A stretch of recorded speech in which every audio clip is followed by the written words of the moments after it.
ஒரு சின்ன ஒரு ஆசை, ஓம் தானி என்ற ஒரு வீடியோ போடுது, சரிதானே? சோ ஓம் தானி என்ற ஒரு வீடியோ போடுறதுக்கு முக்கியமான காரணம் என்ன? இந்த ஓம் தானி யார்? அவர் சொல்வதெல்லாம் சரி, ஓம் தானி. வாங்க விஷயத்துக்குள்ள போகும்.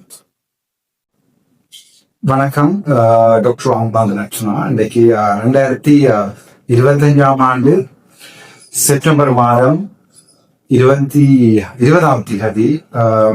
இன்று கிட்டத்தட்ட ஒரு 5-6 வீடியோ, 5-6 விடயங்கள் மனசில் இருக்கிறது. ஸோ சின்ன உடைக்க போறோம். 30-40 மினிட்ஸ் வீடியோவா போடாமல் ஒரு 10 மினிட்ஸ் வீடியோவா போடுறேன். ஆகவே இது உங்களுக்கு பிரியோசனமானதா இருக்கும் நினைக்கிறேன். என்னுடைய வீடியோக்கள்ல ஒரு சில மாற்றங்கள் இருக்கும் இந்த கால பகுதிகள்ல. அந்த மாற்றங்களை நீங்கள் உணர்வீங்க. நான் சொல்லலாது, அது காலம் பதில் சொல்லும். இப்படி ஒரு பூடகமான ஒரு விடயம் ஒன்று உங்களுக்கு ஆரம்பத்திலேயே சொல்லிக்கொண்டு, இன்றைய தினம் ஒரு முக்கியமான விடயம் ஒன்று தொடர்பாக, ஒரு மன கவலை ஒன்று தொடர்பாக ஒரு வீடியோ போடுவதற்கு தயாராக இருக்கிறேன். ஆகவே முதலாவதாக இன்றைக்கு ஃபுல்லா டெண்டர் மறந்தியாலும் எனக்கு பெரிய அட்வைஸ் ஆனது, தம்பி படிப்பை கதைக்காத, படிப்பை கதைக்காத, படித்தவன் கதைக்காத, அதெல்லாம் சமூகம் ஏற்றுக்கொள்ளாது. படிக்காதவன் தான் இந்த சமூகத்தினுடைய சொத்து கதையாயிடும். ஆக நான் யோசிச்சேன், படிக்காத உழைப்பான் அரசியல்வாதியா மாத்தாங்க.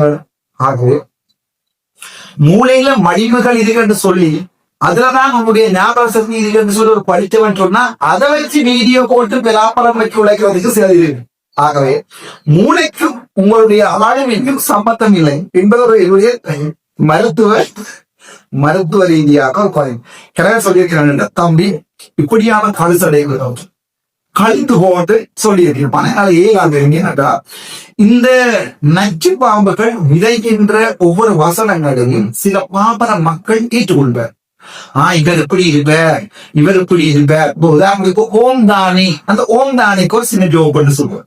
என்னுடைய நல்ல நண்பி ஒருவர், பழமையாக அந்த நண்பி நண்பன் ஒருவர் கோல் பண்ணி எனக்கு சொன்னான், மச்சான் ஒரு விஷயத்தை கேள்வி எங்கெந்த வீடு இருக்கிற பெரிய பிரச்சனை, அம்மா 5 மணிக்கு எழுப்பிடுவா, 5:10 எழுப்பிடுவா. நான் வேலைக்கு போறது பற்றா 9 மணிக்கு. சொன்னா 8:30 தான் அனுப்புவேன். எந்த துணி என்னன்னு சொல்லிடுறேன். நான் ஒரு சட்டத்தரணி. 9:30 போனாலும் எனக்கு வழங்கு 10 மணிக்கு தான் தொடங்க, 9:30 தான் தொடங்கும். அல்லது 6 மணிக்கு வேலைக்கு போனாலும் மட்டும் எனக்கு 9:30 தான் தொடங்கும். சோ நான் 8:30 வரைக்கும் நிம்மதியா படுப்பேன். இரவு விடிய நாங்கள் இந்த வேலையில தீய ஒதுக்கல ஓய்வு பெற கடிதங்கள்லாம் அடிச்சு போட்டு படுக்கிறவன் இரவிரவா நான் 4 மணி முடிச்சிருப்பேன். விடிய 8:30 தான். ஆனா மச்சான் என்னோட தாங்கையிலாத அந்த அம்மா மனசு விடிய எழுதினோம்னா போன் எடுத்து, அதோட வேற 10 வரைக்கும் அந்த மெனசிக்கு வந்து ஸ்டாண்ட் ஒன்று வேண்டி கொடுத்துருக்காங்க. குசினிட்டியான சுவரோட சாப்பிட்டா போன் இப்படி விழுந்து உடங்கி போயிடும். ஆகவே ஸ்டாண்ட் கொடுத்தேன். பதாகைக்கு அந்த மெனசிக்கு ப்ளூடூத் ஓன் பண்ணினா வெளியே இருக்கிற மூஃபரோட கனெக்ட் பண்றதுக்கு செட் பண்ணி கொடுத்துருக்கு. ஏனென்றா விடிய காலமே சுப்பிரபாதம் ஓடத்தான் எங்க அம்மா அப்படி எழுப்பி 5:30க்கு பூவெல்லாம் பிடுங்கி பிள்ளையாருக்கு வச்சு 9 மணிக்கு கொண்டு போய் பிள்ளையாக வச்சு அப்படி எல்லாம் சரி. அப்ப இப்படி இந்த சுப்பிரபாதம் யூடியூப்ல சுப்பிரபாதம் என்று சர்ச் பண்ணீங்கன்னா சுப்பிரபாதம் தரும். இதை போட்டுட்டு இதை ஸ்லாங்க வச்சு தரேன் வெளியே கவர்மெண்ட். அப்ப நாங்களும் சுப்பிரபாதத்தை கேட்டுக்கொண்டு விழுங்குவோம் நச்சு கொண்டு வேண்டி கொடுத்தா மாட்டான். விடிய காலத்து ஒவ்வொரு நாளும் சத்தம் கேக்குதான், ஓம் தானே ஓம் தானே ஓம் தானே சத்தம் கேட்கலாம்னு சொல்லி கோல் பண்ணி சொன்னான். ஜோக அடியும் தமிழடியா இந்த வீடியோவை இந்த மனசு விடிய காலமா 5:30 கிளம்பிய மோட்டரும் மச்சான். அது கிட்டத்தட்ட 6 மாதத்துக்கு போட்ட மாட்டேங்குது. தமிழடியா வந்தாக்காரு தமிழ் பார்த்து விடிய காலம் 5:30 அம்மாக்கு இந்த மனுஷ மச்சான் போயிட நாட்டு விரும்புறது எத்த தெரியண்டா. இந்த நாதாரினுடைய மன்னிக்க வேண்டும், இந்த நபருடைய ஓம் தானி என்ற சவுண்டதை, அதுவும் ஓமுக்கு வந்து அது இருக்கு கடவுளுடைய மந்திரம். ஆனா இந்த நபருடைய ஓம் தானியதான் எழுப்புற மச்சான் செய்யலாம். நான் சேனலை பிளாக் பண்ணிடுறான். சேனலை பிளாக் பண்ணி விட்டா எட்ட மனுஷி போனை கொண்டு கொடுத்துருக்குது. போன் கடையில தமிழடியாக நீங்க வரையுது. அவன் பார்த்தான், ஓகே பிளாக் பண்ணப்பட்டிருக்க எனக்கு அவன் கூகுள் ப்ரொஃபைல வேற ஒரு இமெயில் கிரியேட் பண்ணி திருப்பி கொடுத்தான். 2 நாள் கழிச்சு திரும்பியும் பார்த்தா ஓம் தானே புதிய கலவாதம். இப்ப என்ன செய்யலாம் மச்சான் யூடியூப்ல என்ன செஞ்சா இங்க ஓம் தானே இல்லாம போயிடாங்க. நேட்டா அவங்க அவங்களோட காடுக்கு அவன் தங்க பிழைப்பு. ஆனால் வீடியோக்கள் போடுறோம் மச்சான் நம்மளோட என்னத்துக்கு இந்த பிழைப்பு கேட்க அவன் சொல்றான் மச்சான் எங்கண்ட வயசு போன சகல இந்த ஓம் தானேக்கு அடிமை. ஓம் தானே என்னத்த சொன்னாலும் அடிமை. இப்ப இந்த ஓம் தானே எனக்கு எதிராக புகார போகும். நேரவே சொல்றேன் எனக்கு வைக்கிறது. இந்த ஓம் தானே எனக்கு எதிராக புகார போகுது மச்சான். எனக்கு தாங்கிறாகும் ஒரு நாளைக்கு போன போய் உடாக்குறேன். இல்லாட்டி இந்த நைசிட்ட போன ஒழிப்பேன். ரெண்டு ஒண்ணுதான் நடக்க. என்ன செய்யலாம் நான் வழி இல்லை நேரதா இது ஜோக்கோட கலந்து போனாதான் என்னன்னா எங்களை இருக்கிற கனவே இந்த ஓம் தானே அடிமை. சோ இந்த அரசியல் எப்படி போகுதுன்னு பாத்தீங்கன்னா நீங்க யூடியூப்ல வீடியோஸ் போடுறதால அரசியல் செய்யலாமா, பேஸ்புக்ல வீடியோ போடுறதால அரசியல் செய்யலாமா விஷயம் மடியா வழங்கப்படுது. என்னுடைய முக புத்தகத்துல இருக்கிற ஃபாலோவர்ஸ் 1,09,000. சோ நான் போடுறதுல 20,000 பேராவது பாக்குறேன். சோ அதை இன்டர்நெட் அறியாம இந்த ஊடகங்கள் உங்களுடைய அரசியலும் மாபெரும் தாக்கத்தை ஏற்படுத்துறதா வடிவா வழங்கிக்கும். நல்ல ஊடகமாக இருக்கட்டும் கூடாத ஊடகமாக இருக்கட்டும் இந்த ஊடகங்கள் மாபெரும் தாக்கத்தை ஏற்படுத்துது. அதாவது யார் என்ன பேஸ்புக்ல போடுறா கணக்கெடுக்கிறேன், யாருக்கு யூடியூப்ல போடுறா கணக்கெடுக்கிறேன்.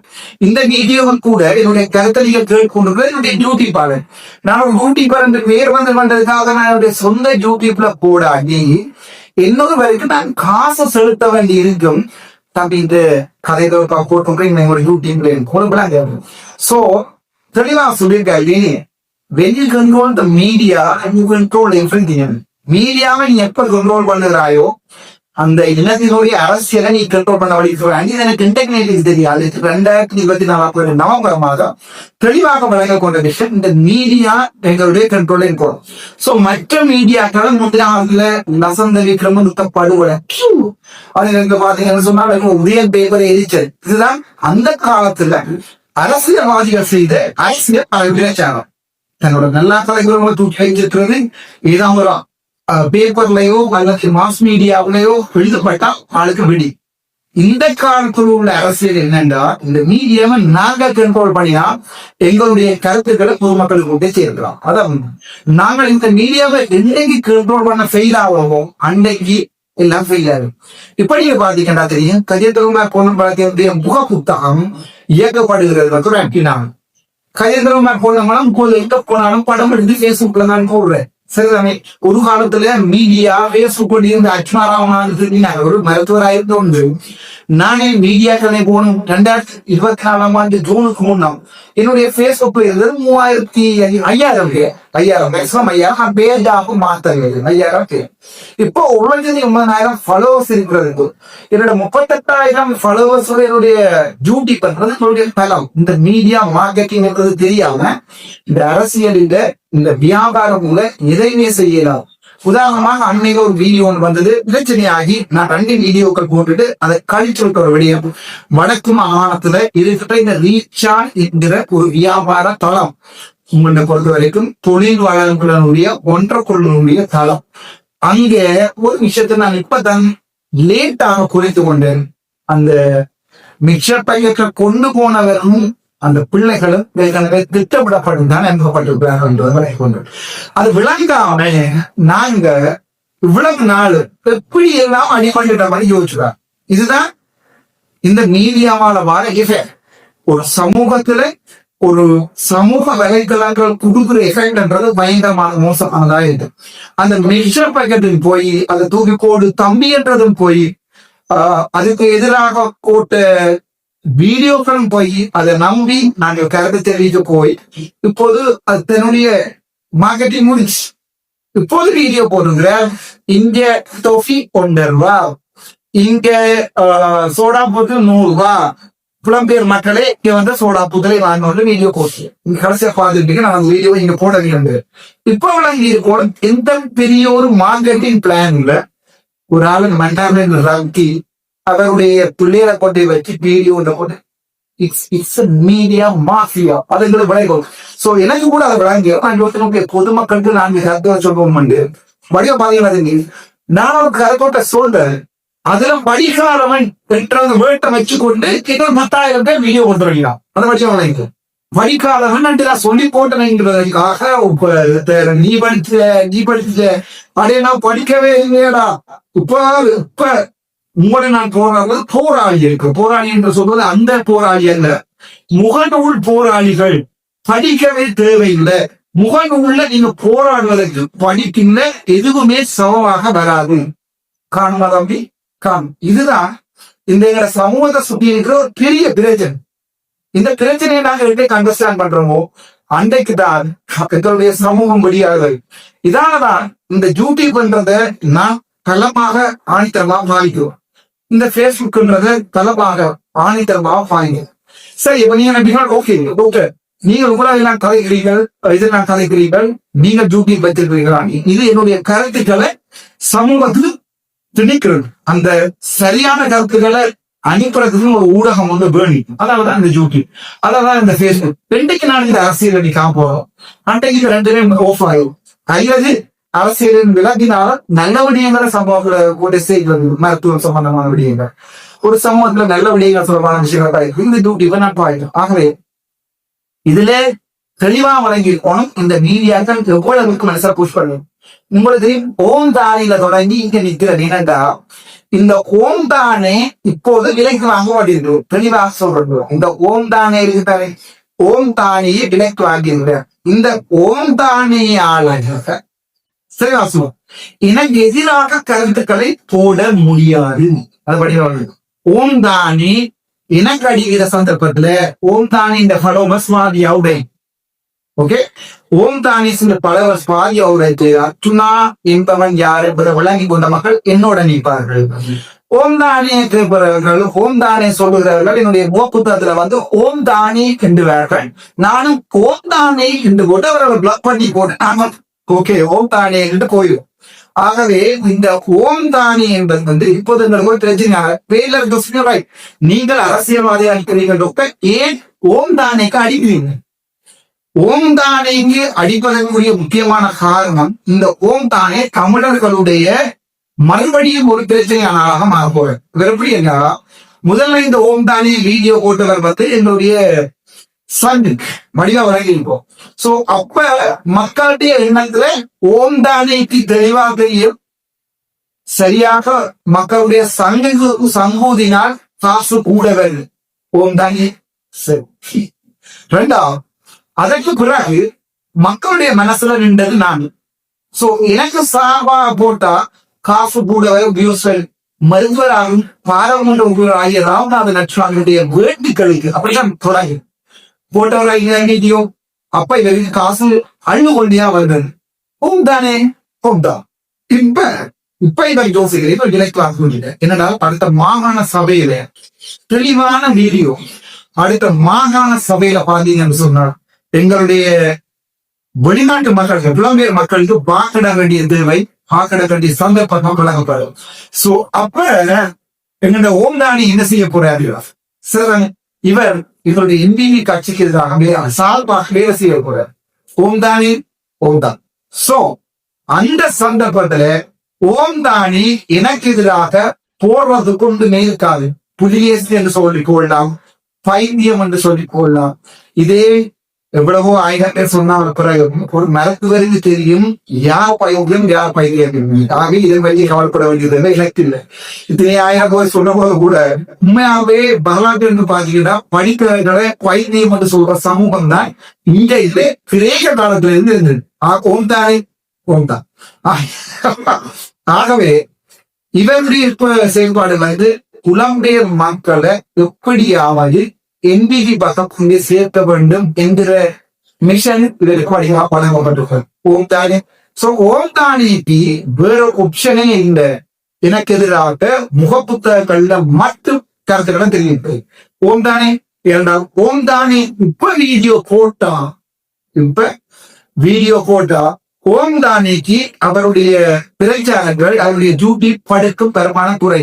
ஓம் தானே ஓம் தான். ஆனா இந்த ஓம் தானே மறுபடியும் மாகாண சபை தேர்தல் தொடங்குகின்ற போது எனக்கு எதிராக வீடியோ போட்டு தன்னுடைய விசுவாசத்தை என்பிபிக்கு காட்ட தங்குவோம். ஓம் தானே ஓம் தான். ஆகவே அதற்காகத்தான் இவரை முதலே அடையாளம் காட்டியிருக்கிறேன். என்னென்றால் எங்களுடைய அரசாங்கம் முக்கியமாக புலம்பெயர் மக்கள் இருக்கிற இந்த ஒரு என்ன சொல்றது தமிழ் இன உணர்வென்ற உடைவதற்காக இப்படியான ஒன்றிரண்டு ஓம் தானிகளை போட்டிருக்கிறது. இது ஓம் தானி, இன்னொரு ஓம் தானி சுவிஸிலிருந்து இயங்குகிறது. இந்த ஓம் தானி ரெண்டு தமிழ் மக்களுக்கு எதிரான ஒரு மாபெரும் வேலையை செய்து கொண்டுதான் வருகிறது. ஆகவே இதுல இருந்து இப்பவே வெளியாக வந்து உதாரணத்தோட பார்ப்போம். தம்பிராசா இப்ப இல்லை, ஓம் தானி முன்னைக்கு வந்து பார்ப்போங்க. மயூரனை பற்றி யாராவது எதிராக அமர்த்தார்கள். யோகமாலன் மயூரன் இப்போது யாருமே அவர்களுக்கு மதிப்பதில்லை. ஓம் தானி சரி, கிஷோர் மயூரன் எல்லாம் அந்த சாவச்சியில கழித்தார்கள். அவர்கள் போய் தேவை இல்லை. ஓம் தானே ஓம் தான். அதுக்கு பிறகு நானே ஞாபகப்படுத்திக்கிறேன் உங்களுக்கு.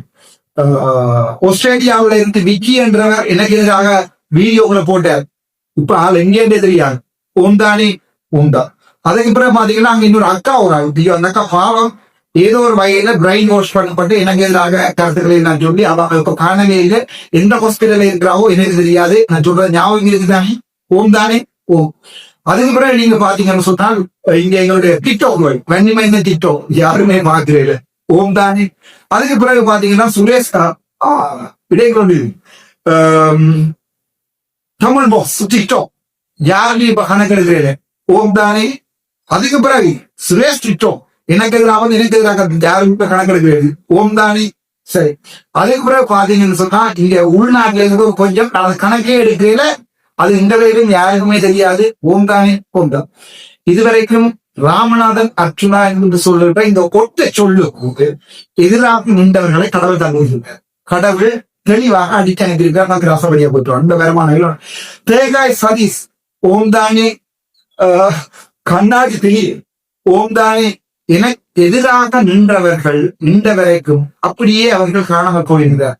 எனக்கு எதிராக எத்தனையோ போய் வழக்குகளை போச்சு.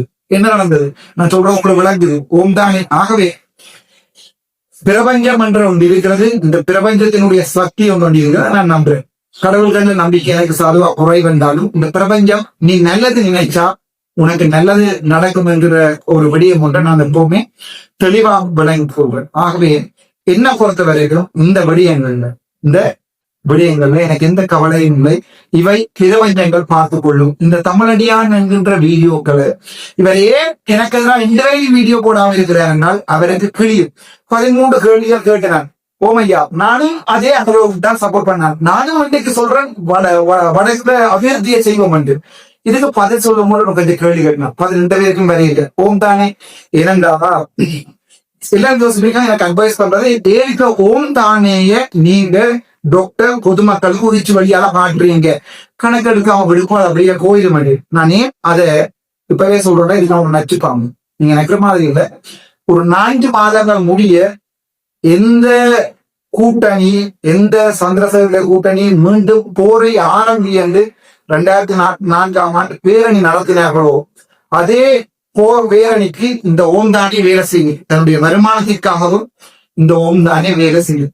ஓம் தானே சரி. அப்போது இன்னும் ஒரு 4 வருடம் கடந்து ஒற்றுமையில்லாத தமிழரசுகளிடம் உண்டாகிய தமிழரசு கட்சியில் நான் நாசமாக போக ஒற்றுமை இல்லாத தமிழரசு கட்சியில் நாசமாக போக நானு இந்த வழிகளால இந்த அரசியல் இருந்து பின்பாங்க எங்களை கொண்டொழிச்ச ஒரு இனம் நாளைக்கு தான் வடக்கண்ட ஒரு இடம் இல்லை கிழக்கண்ட ஒரு இடம் இல்லை எல்லாமே ஒன்றுதான் என்று இந்த ஓம் தானே மறுபடியும் ஒரு வீடியோ போடும். ஓம் தானே. நன்றி வணக்கம்.